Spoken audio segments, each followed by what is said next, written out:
مولانا رمضان کے بیانات کے لیے مولانا رمضان کے آفیشیل چینل مولانا محمد رمضان فلاحی کو سبسکرائب کریں۔ السلام علیکم ورحمۃ اللہ وبرکاتہ۔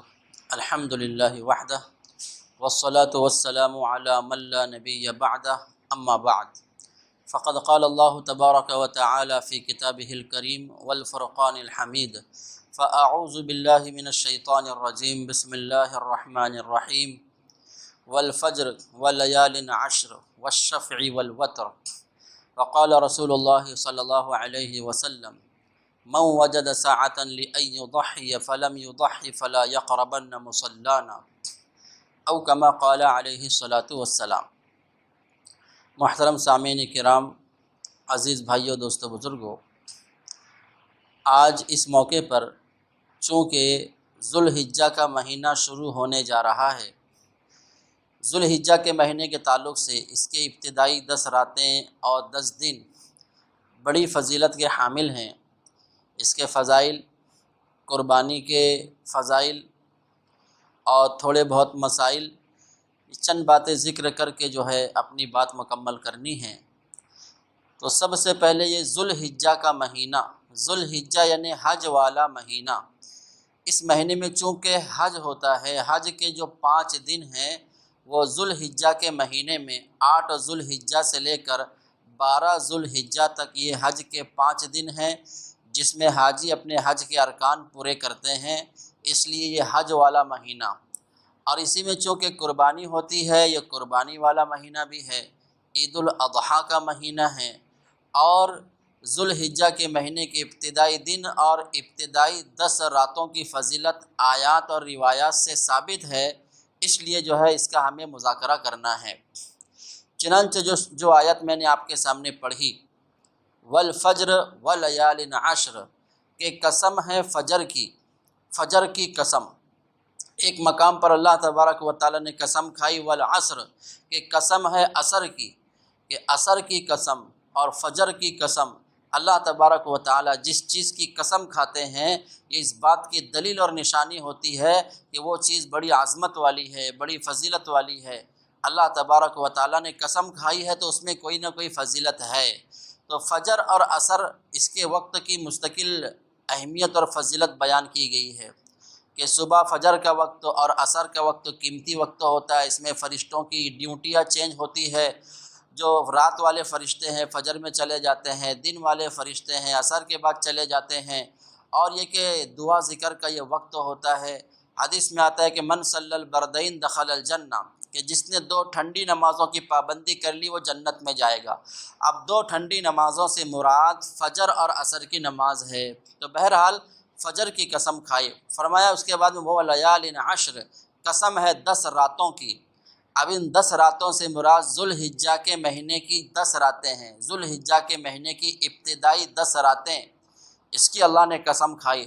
جب اللہ نے اس کی قسم کھائی ہے، مطلب یہ کہ اس کے اندر کوئی نہ کوئی فضیلت ہے، کوئی نہ کوئی جو ہے اس کے اندر میں اس کی اہمیت ہے، جس کی وجہ سے اللہ نے قسم کھائی ہے۔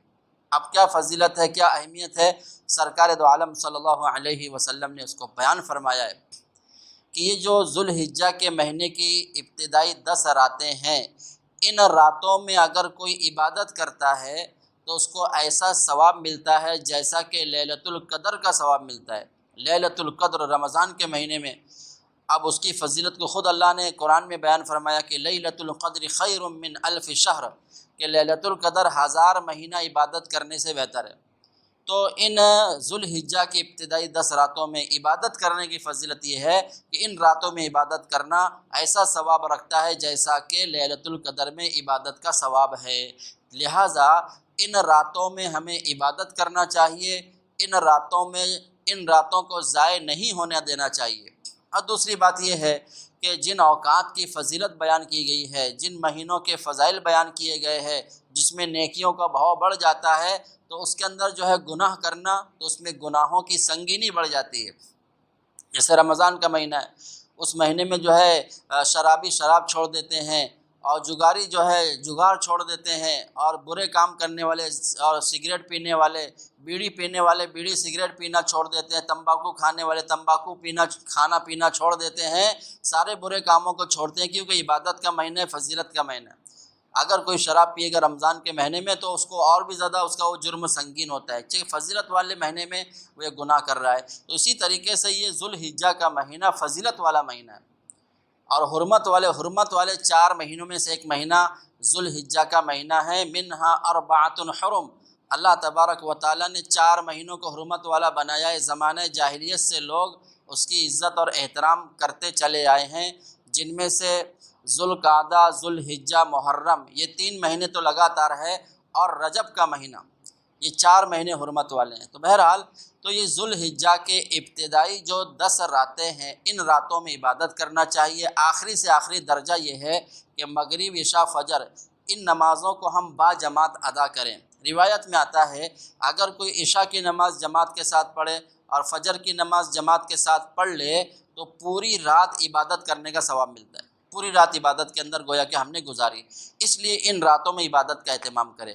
پھر دوسرا، ذوالحجہ کے مہینے کے ابتدائی 9 دن، چونکہ 10ویں دن بقرعید کا عید الاضحیٰ کا دن ہوتا ہے اور عید کے دن روزہ رکھنا حرام ہے، تو لہٰذا یہ ابتدائی 9 دن میں اگر کوئی روزہ رکھتا ہے تو اس کے روزے رکھنے کی فضیلت روایات میں بیان کی گئی کہ ایک دن کا بھی اگر ہم روزہ رکھیں گے تو 1 سال کے روزوں کے برابر ثواب ملتا ہے۔ اور خاص طور سے یوم عرفہ 9 ذی الحجہ کا اگر کوئی روزہ رکھتا ہے تو اس کی ایک مستقل روایت ملتی ہے جس میں آپ علیہ السلام نے فرمایا ہے کہ اس کے 2 سال کے گناہ معاف ہوتے ہیں، اس شخص کے 2 سال کے گناہ معاف ہوتے ہیں جو کہ یوم عرفہ کا روزہ رکھے، 1 سال پچھلے اور 1 سال اگلے۔ پچھلے 1 سال کے گناہ معاف ہوتے ہیں اور آئندہ 1 سال کے گناہ معاف ہو جاتے ہیں ان لوگوں کے جو کہ یوم عرفہ یعنی ذوالحجہ کے مہینے کے 9واں دن، عرفہ کا دن جو ہے روزہ رکھتا ہے تو اس کو یہ فضیلت ملتی ہے۔ اب 1 سال آئندہ کا گناہ معاف ہوگا، اس کا یہ مطلب نہیں کہ گناہوں کے کرنے کی سرٹیفکیٹ مل گئی کہ آپ جو چاہے گناہ کرو، اب 1 سال کے گناہ تو معاف ہے۔ اس قسم کے گناہوں سے مراد علماء، اکابر علماء فرماتے ہیں، آیات و روایت سے ثابت ہوتا ہے کہ اس سے صغیرہ گناہ مراد ہیں، کہ اگلے 1 سال کے جو صغیرہ گناہ ہے وہ صغیرہ گناہ یعنی چھوٹے موٹے گناہ معاف ہوتے ہیں، بڑے بڑے گناہ وہ بغیر توبہ کے معاف نہیں ہوتے۔ تو بہرحال تو اس لیے جو ہے ہمیں صغیرہ کبیرہ ہر طرح کے گناہوں سے بچنا چاہیے، اور چھوٹے موٹے جو گناہ جانے انجانے میں ہو جاتے ہیں تو اس طرح کے جو فضائل والے اعمال ہیں اور اعمال کے جو فضائل کے ذریعے سے جو گناہ معاف ہوتے ہیں اس سے صغیرہ گناہ مراد ہوتے ہیں۔ تو بہرحال تو یوم عرفہ کے روزے سے 2 سال کے گناہ معاف ہوتے ہیں، پچھلے 1 سال کے اور آئندہ 1 سال کے گناہ معاف ہوتے ہیں۔ اللہ ہم سب کے گناہوں کو معاف فرمائے۔ اور دوسری بات یہ کہ ہمیں جو روایت سے جس کی فضیلت ثابت ہے کہ 9 ذی الحجہ کی فجر سے لے کر 13 ذی الحجہ کی عصر تک تکبیر تشریق کا ہم سب کو اہتمام کرنا ہے۔ تکبیر تشریق، اللہ اکبر اللہ اکبر، لا الہ الا اللہ واللہ اکبر اللہ اکبر وللہ الحمد۔ مرد حضرات ہر فرض نماز کے بعد میں با آواز بلند 1 مرتبہ تکبیر تشریق کا پڑھنا واجب ہے، اور ماں بہنوں کے لیے، عورتوں کے لیے بھی تکبیر تشریق واجب ہے، لیکن آہستہ آواز میں پڑھے، زور سے ماں بہنوں کو پڑھنے کی ضرورت نہیں ہے، آہستہ آواز میں ماں بہنیں پڑھے گی۔ البتہ مرد حضرات کو با آواز بلند ہر فرض نماز کے بعد میں تکبیر تشریق کا پڑھنا واجب ہے، تو اس کا اہتمام۔ اور اس کے بعد میں عید الاضحیٰ ہے، باسی ہے، عید کا دن ہے، باسی کا، تواسی، یہ 3 دن قربانی کے دن ہیں۔ ان 3 دنوں کے اندر ہم قربانی کریں۔ سب سے زیادہ فضیلت والا دن پہلا دن ہے کہ ہم پہلے دن ہی قربانی کر لیں، سب سے زیادہ ثواب۔ اگر پہلے دن موقع نہیں ہوا تو دوسرے دن ہم قربانی کر لیں، اس سے تھوڑا پہلے دن سے مقابلے میں تھوڑا کم ثواب ہے۔ اور تیسرے دن پہلے دن بھی نہیں کر سکے، دوسرے دن بھی نہیں کر سکے تو پھر آخری درجہ کے تیسرے دن ہم کیا کر لیں، تیسرے دن قربانی کر لیں۔ یہ قربانی کے 3 دن ہیں، ان 3 دنوں کے اندر ہم کیا کر لیں، قربانی کریں اور اس کی فکر کریں۔ اب قربانی کس کو کرنا ہے، قربانی کس کے اوپر واجب ہے؟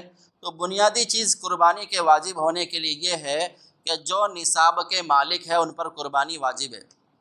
52.5 تولہ چاندی، یا یہ کہ 7.5 تولہ سونا، یا روپیہ پیسہ مال تجارت وغیرہ سب ملا کر قرضہ وغیرہ مائنس کرنے کے بعد اگر اتنی مالیت بچتی ہے جس سے 52.5 تولہ چاندی کی مقدار کو اگر پہنچ رہا ہے تو وہ نصاب کا مالک ہے، اس پر قربانی واجب ہے۔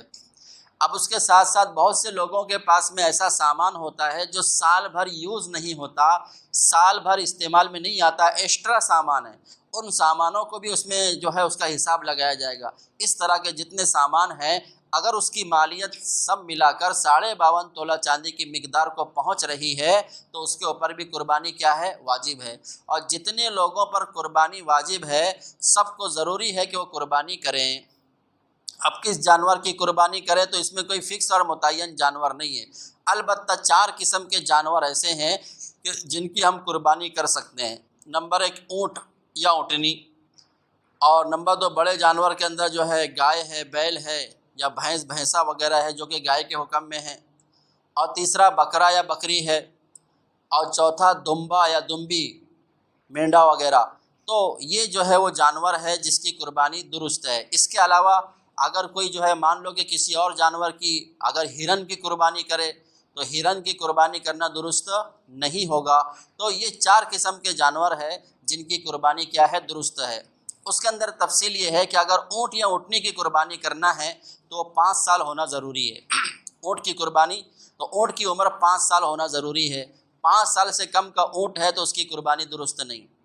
اسی طریقے سے اگر ہمیں جو ہے گائے یا بیل، اور چونکہ ہم ہندوستان کے اندر رہتے ہیں برادران وطن کی وجہ سے، اور جو ہے ہمارے اکابر جو ہے اس بات کی ترغیب دیتے ہیں، چونکہ گائے اور بیل اس کو ذبح کرنا کوئی کمپلسری اور ضروری نہیں ہے، تو ایسے حالات میں برادران وطن کا خیال رکھتے ہوئے، ان کو مد نظر رکھتے ہوئے جو ہے ہم گائے بیل کی قربانی نہ کرتے ہوئے دوسرے جو جانور ہے جیسا کہ بھینس ہے، بھینسا وغیرہ ہے، اس طرح کا یا بکرا وغیرہ ہے، اس کی ہم قربانی کریں تو زیادہ بہتر ہے۔ بہرحال تو اگر بڑا جانور ہے جیسے کہ مان لو بھینس ہے تو اس کا 2 سال کمپلیٹ ہونا ضروری ہے، 2 سال مکمل ہونا ضروری ہے۔ اور چھوٹا جانور جیسے کہ بکرا یا بکری ہے تو اس کا جو ہے 1 سال مکمل ہونا ضروری ہے۔ 1 سال مکمل ہو گیا تو اس کی قربانی درست ہے۔ 1 سال سے کم کا اگر بکرا یا بکری ہے تو اس کی قربانی درست نہیں ہے۔ اسی طرح جو ہے دمبا، وہ جو ہے 1 سال کا ہونا ضروری ہے، لیکن اس میں گنجائش یہ ہے اگر کوئی 6 مہینے کا دمبا وغیرہ ہے اور 6 مہینے کا ہونے کے باوجود وہ دکھنے میں ایسا ہے جو 1 سال کے برابر نظر آ رہا ہے تو 6 مہینے میں بھی جو ہے اس کی قربانی کی جا سکتی ہے۔ تو بہرحال یہ ہوئی جانوروں کی تفصیل۔ اب یہ کہ جو ہے بڑے جانور کے اندر 7 لوگوں کی قربانی ہوتی ہے، اور قربانی کے ان حصوں میں ہم عقیقہ بھی کر سکتے ہیں۔ مان لو کہ کسی نے ایک بڑا جانور لیا، بڑے جانور کے اندر 7 حصے ہوتے ہیں، اور گھر کے اندر مان لو کہ 5 لوگوں کے اوپر قربانی واجب ہے، 5 لوگ کی جو ہے قربانی کے حصے ہو گئے، اب بچے 2، تو 2 کے اندر 2 لوگوں کا عقیقہ باقی تھا، 2 لڑکیوں کا، تو 2 لڑکیوں کا عقیقہ بھی ہو گیا۔ تو قربانی کے اس حصے کے اندر جو ہے عقیقہ بھی کیا جا سکتا ہے۔ اسی طریقے سے اپنے مرحومین کے ایصال ثواب کے لیے بھی ہم قربانی کر سکتے ہیں۔ اپنے مرحومین جو دنیا سے جا چکے ہیں ان کی طرف سے قربانی کر سکتے ہیں، جو زندہ ہیں ان کی طرف سے بھی ہم کر سکتے ہیں، لیکن زندہ لوگوں کی طرف سے اگر ہمیں قربانی کرنا ہے تو اور اس کے اوپر قربانی واجب ہے، جس کے اوپر قربانی واجب ہے اس کی طرف سے ہم کر رہے ہیں تو اس کو اطلاع دینا ضروری ہے کہ آپ کی طرف سے جو قربانی ہے وہ قربانی ہم کر رہے ہیں، اس لیے کہ عمل سے پہلے عمل کی نیت کا ہونا ضروری ہے۔ جب انما الاعمال بالنیات، اعمال کا دار و مدار نیتوں پر ہے، جب وہ نیت کرے گا تبھی اس کی وہ قربانی کیا ہوگی؟ درست ہوگی۔ بہرحال تو ان 3 دنوں کے اندر ہمیں کیا کرنا ہے؟ قربانی کرنا ہے۔ اور قربانی کا جو گوشت ہوتا ہے تو مسنون عمل اور مسنون طریقہ یہ ہے کہ اس کے 3 حصے کیے جائیں۔ ایک حصہ جو ہے اپنے خود کے لیے استعمال کریں، اور ایک حصے میں جو اپنے رشتہ داروں کے لیے جو ہے اس کو خاص کریں، اپنے رشتہ داروں میں سے تقسیم کریں، اور تیسرا حصہ غریب غربا کے لیے رکھیں۔ اب اگر جو ہے اس کو تقسیم کرنا ہے تو 3 حصے کر کے ایک حصہ اپنے پاس رکھے، ایک رشتہ داروں میں تقسیم کرے، اور تیسرا حصہ غریبوں میں تقسیم کرے۔ اور اگر تقسیم نہیں کرنا ہے، سب کو مکس کر کے پکا کر سب کو کھلانا ہے تو اس کو پکا لے ہوئے خود بھی کھائیں، رشتہ داروں کو کھلائیں اور غریبوں کو کھلائے، اور اس طرح جو ہے سب جب تینوں نمونے خود بھی کھا رہے ہیں، رشتہ داروں کو بھی کھلا رہے ہیں، غریبوں کو بھی بلا لیے تو یہ جو ہے یہ سنت ادا ہو جائے گی۔ بہرحال تو ایک قربانی کے جو ہے گوشت کی جو ہے تقسیم کا معاملہ ہوا۔ اب اس کے اندر جو کھال ہوتی ہے، قربانی کی کھال کے بارے میں جو ہے چونکہ ہمارے یہاں شولہ پور کے اندر بہت سارے مدارس، اسی طرح جو ہے دنیا کے اندر ماشاءاللہ مدارس ہے جس کے اندر غریب بچے وغیرہ پڑھتے بھی ہیں، تو خاص طور سے ضرورت اس بات کی ہے کہ مدارس میں ہم جب کھالوں کو دیویں گے تو اس میں ڈبل ثواب ہے، ایک تو جو ہے علم دین کی اشاعت کا، اور دوسرے ان غریب بچوں کے جو ہے تعاون کا ثواب ہمیں ملے گا۔ تو بہرحال تو مدارس کی طرف جو ہے ان کھالوں کو جمع کرنے کا جو ہے ایک ماحول بنانے کی ضرورت ہے۔